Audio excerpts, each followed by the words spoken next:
Au fil des semaines, l'idée d'une candidature unique de l'opposition semble s'effilocher.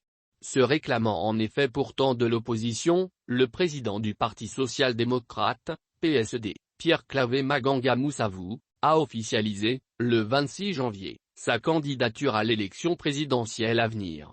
Adoubé par ses militants, il rejoint ainsi l'ancien chef du gouvernement, Raymond Donsima qui, au cours d'une causerie animée le 14 janvier dernier dans le 1er arrondissement d'Ouaïm, a annoncé sa candidature en tant qu'indépendant, à ce scrutin. Se portant candidat, l'ancien vice-président de la République dont les 5 échecs successifs n'ont pas altéré le désir d'y aller, fait savoir qu'il répond ainsi favorablement aux nombreuses sollicitations de ses compatriotes à travers le pays. Pour sa 5e course à la présidence de la République, le plan d'action du concerné, comme on pouvait l'imaginer, gravite autour de 2 piliers à savoir la provincialisation et la déconcentration. Des thématiques qu'il développe régulièrement et qui, pour lui, devraient offrir aux Gabonais une nouvelle manière de gérer le pays. Le natif de Moutassou dans la province de Langounié, annonçant son engagement pour tenter une nouvelle chance à l'élection présidentielle, a laissé entendre que seuls ceux qui persévèrent arrivent au bout de leur rêve. C'est la 5e fois que nous allons concourir.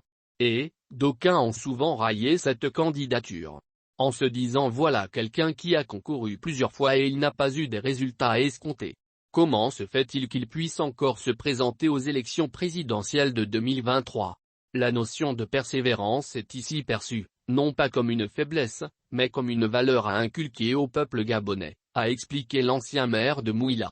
Avant lui, l'ancien Premier ministre, Raymond Donsima, s'était porté candidat indépendant à cette élection.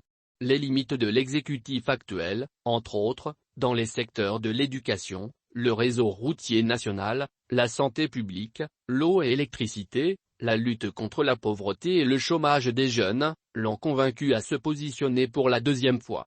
Donsima concourt pour améliorer les conditions de vie et de travail de ses concitoyens et propose un ensemble de solutions qui sont cohérentes et solides dans leur conception et dans leur structure, pour redresser le pays.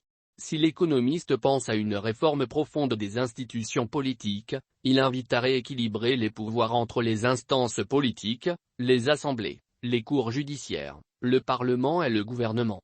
Ainsi, a-t-il laissé entendre, le bien-être socio-économique des Gabonais passe également par la mise en œuvre d'une administration plus efficace, d'une administration dans laquelle les agents publics servent avec plaisir et au sein de laquelle les droits de ces agents sont respectés, et leurs revenus payés dans les temps requis, a-t-il fait noter.